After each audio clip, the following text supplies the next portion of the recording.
What's up, everybody? And today we're going to look at the update on my simple reef. So let's take a look.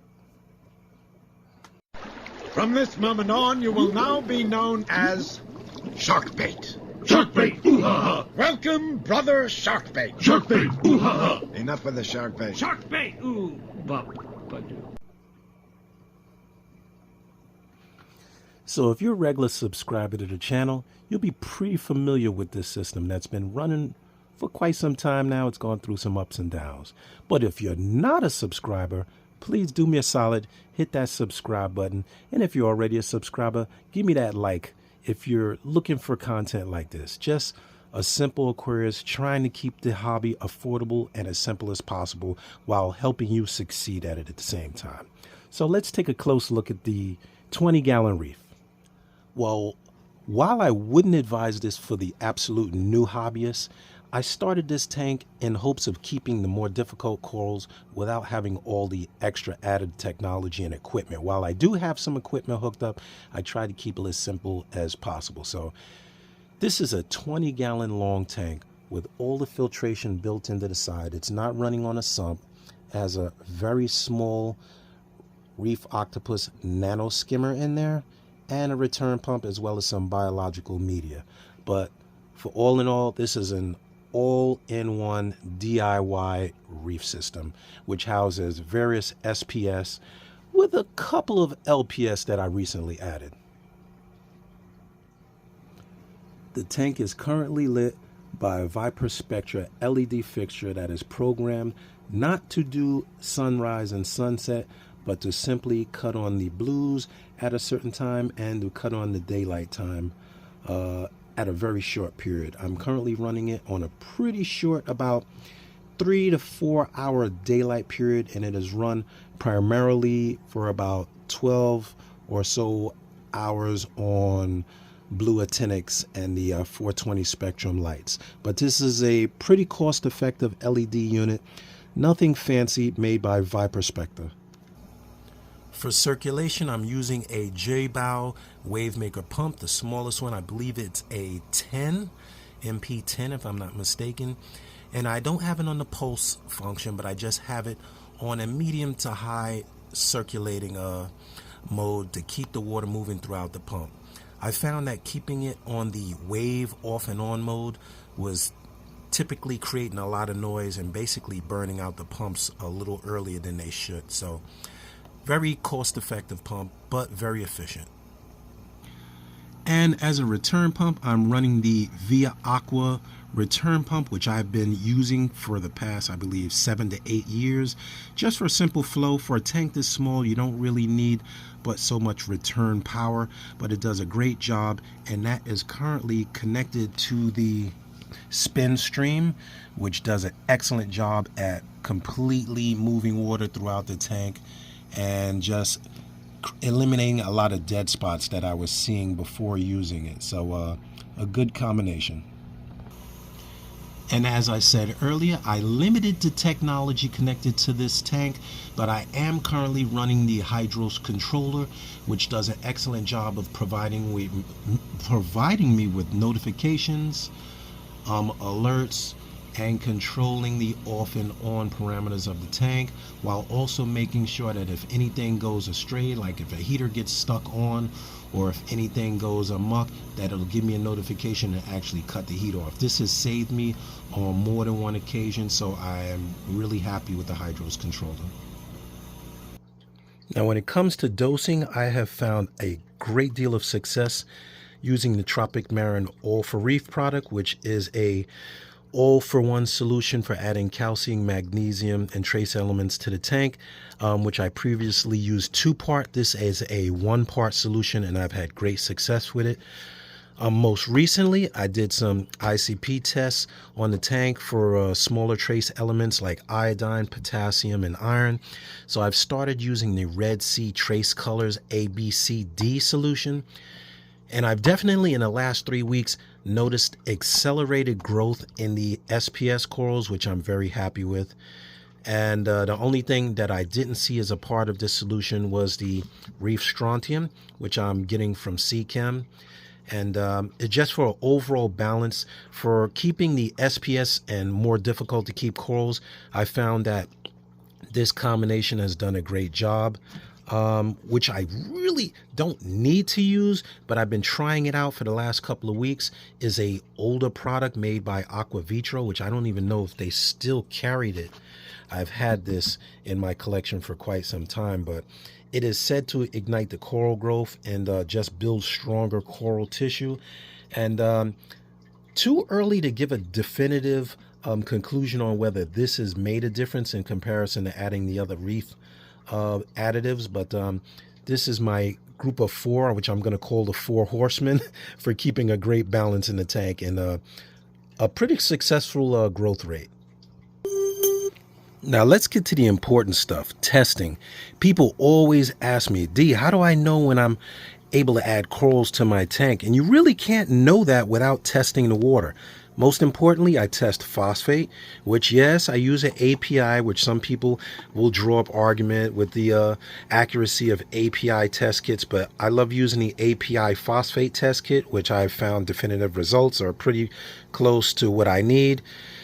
And I currently use 2 pH test kits. I have a digital pH tester, which I have on the side there in the corner. I have a digital pH tester, but I'm old school in the matter that I like a good old-fashioned chemical test kit. So my first one is made by Red Sea, the Red Sea pH and KH alkalinity test kit, as well as the Salifert pH Profi test kit, which I found those to be pretty close.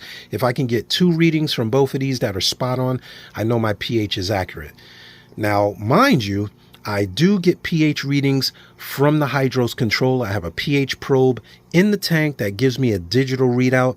But in order to make sure that there's checks and balances, and those digital readers can be a little off if they're not calibrated regularly. So I do rely on the good old-fashioned chemical test kits. just call me old school, but nothing beats a test kit for telling you when your tank is ready for corals. You have to make sure that all the parameters are steady and consistent and no major crazy fluctuations from one day to the next. So in order to do that, you have to test the tank. There's no way around it. You can't just look at the water and know what the parameters are. So you absolutely have to test the tank before you can know whether the parameters are safe for corals.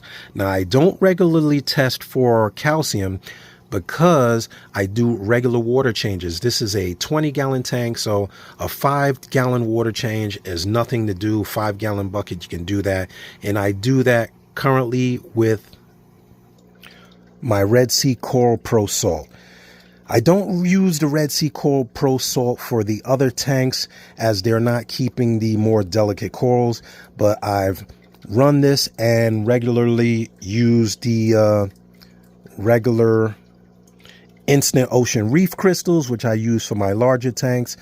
From cost standpoint, this is a little more costly, but it does have a great balance of the calcium, magnesium, KH, and other additives that are needed for the more delicate corals. And I've definitely seen a difference when keeping these corals by using the Coral Pro Salt. So I definitely recommend the Coral Pro Salt if you're going to keep the more delicate corals, but it can be done with the reef crystals or, the Instant Ocean brand of salt.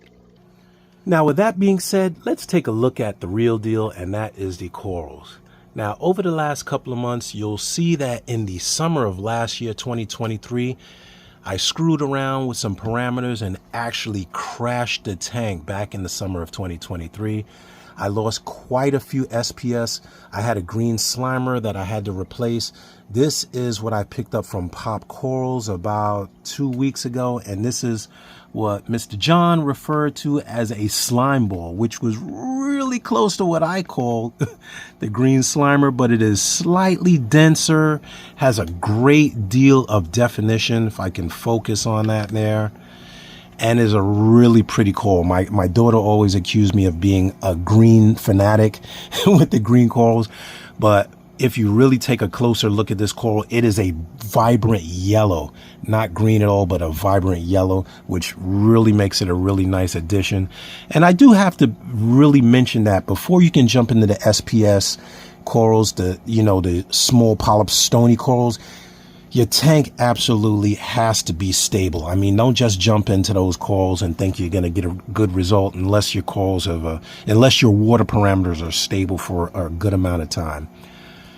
And that will bring me to the purple chalice. I have always loved the purple chalice. This coral, as you can see, has been encrusting really nicely since going to the Red Sea four-piece system.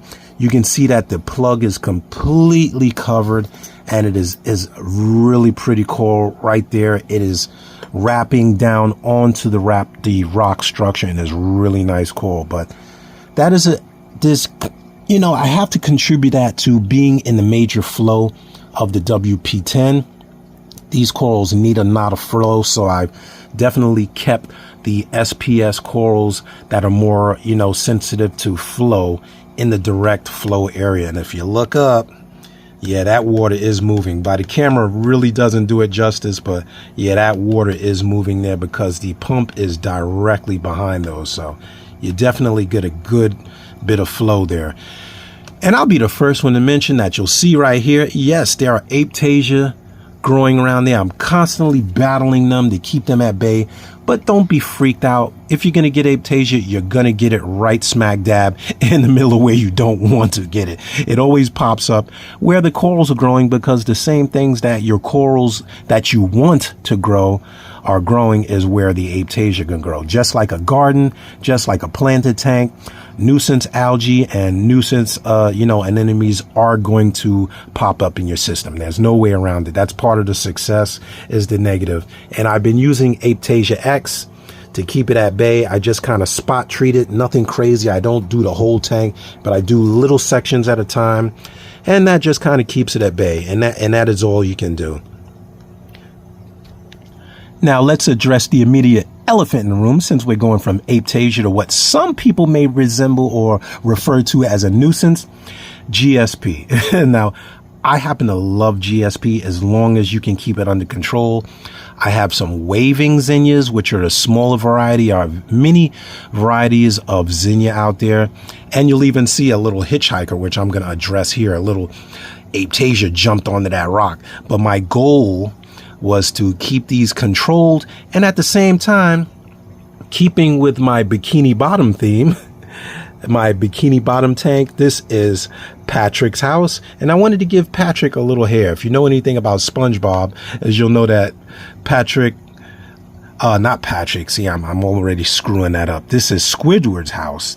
Squidward the octopus does not have hair, so I said what a great joke it'd be to give Squidward some little hair up there, and I finally got that to grow the way I wanted it to grow, and it's taken on a little life of its own. Now in the back, we can zoom in. We have on my own custom plug some smaller GSP green star polyps, whereas the same thing as the zinnia can become overbearing if you don't keep it under control. So with this, I have my own homemade magnetic frag rack, which I'll make a video about how I made that at another time, but it is completely attached to the rear wall of the tank, and it is really growing really nicely just off to the side. Not too much direct light, but it's high up in the tank where it's getting a nice flow, and it creates a lot of life and movement to the tank.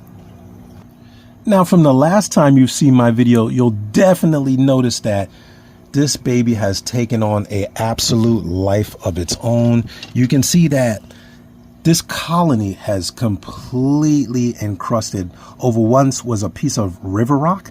To get rid of that fantasy that you need special plugs in order for coral to encrust, but this was a simple piece of freshwater river rock, and that the plug is absolutely gone. You can't even see where I started this colony. Whereas the same thing takes shape for this piece here, which is really a beautiful yellow, and just I'm really happy. This is one of my favorite areas of the tank because it really looks like the reef is coming to life.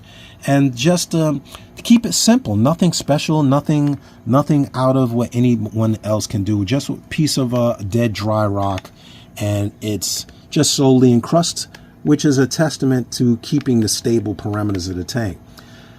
This piece right here is my Zoa garden here with my little Superman Zoas, which I recently got from Pop Corals about, I'd say about the same time I got that Slimer. And really nice. You can see the Aptasia that's there. I'm constantly battling those. The Supermans are really beautiful. The daylight's not on yet, but the middle of that is a really defined lighter color, which followed by the red. So a nice red, white, and blue Zoa.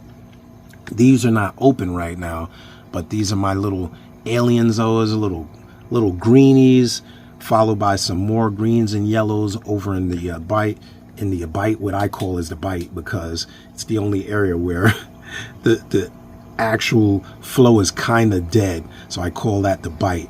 And the light on the camera really doesn't do it justice. These guys are brilliant green, red, and yellow. So now with the help of my blue light filter, I'm going to give you a beautiful close-up of some of these pieces and how they've grown, as well as my Echinata is really doing a really good job filling out this little, what I called was a dead area, as well as this little piece that the acro, my green acro, was on. I saw a little piece of green acro stuck in there, so I'm really curious as to what little piece is in there. May even turn into a full-blown frag, so I'm going to leave that there and pay it no mind and let it do what it do. Sometimes you just got to let nature take shape. As well as this little mushroom down here, taking its time and growing. I'm not going to add any more of those big mushrooms that I had from the larger tank because they just grow too large and just become so much of a overbearing force in the tank that I'm not going to do that. There is my jack-o'-lantern taking up the far right corner, another really beautiful piece. Once again, the light does not do it justice. This is a beautiful orange and green piece, and as you can see, if I can focus, it is completely encrusting on that tile.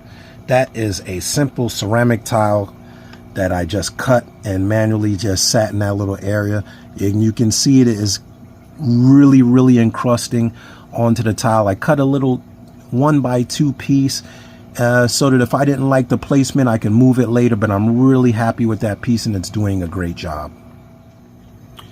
And now special shout out to the president of the Brooklyn Aquarium Society, Steve Matassa, for donating this beautiful toadstool. It started out as literally about 2 centimeters and has grown to a beautiful shape.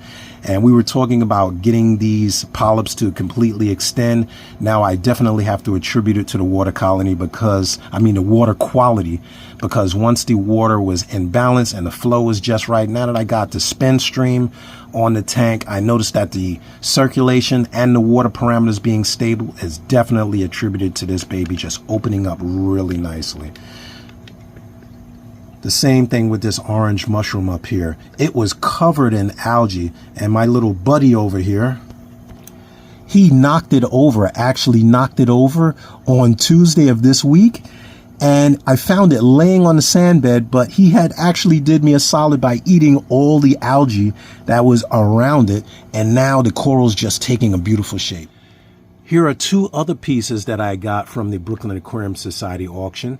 And while mentioning that, I got to remind everybody that the Brooklyn Aquarium Society meets on the 2nd Friday of every month, except for July and August. And we have some great auctions and some great donations by fellow hobbyists, which collect corals, plants, fish, and everything, and donate them to the club, where you can get all kind of things like this beautiful war coral. I keep that on the side because they'd have been known to sting neighboring corals, but this guy has been behaving nicely and is a beautiful red and yellow color. But so far it's playing nicely with the candy canes and everything else in the tank, as well as the different my little zoas I had over there. I moved because they were not opening up, and this guy was closed up for a while, so I had to add a little bit of distance between them, and I found that that was the magic formula. So now everybody's moving and playing nicely with others. Now in the back cut there is the only anemone that I have actually grown fond of in the years of keeping tanks, and you can have some nightmare anemones just move where you don't want them to move.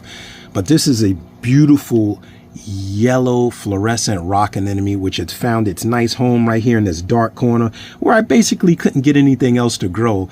So it's been doing a great job. I feed it every week, once a week, with some mysis, and it's really happy. I also dip the mysis in a little max amino formula, which has been keeping its colors really nicely, and it may attribute to actually the other corals coloring up, because when you get it in a water column, I just see that the other corals just actually brighten up as well, and they really look vibrant.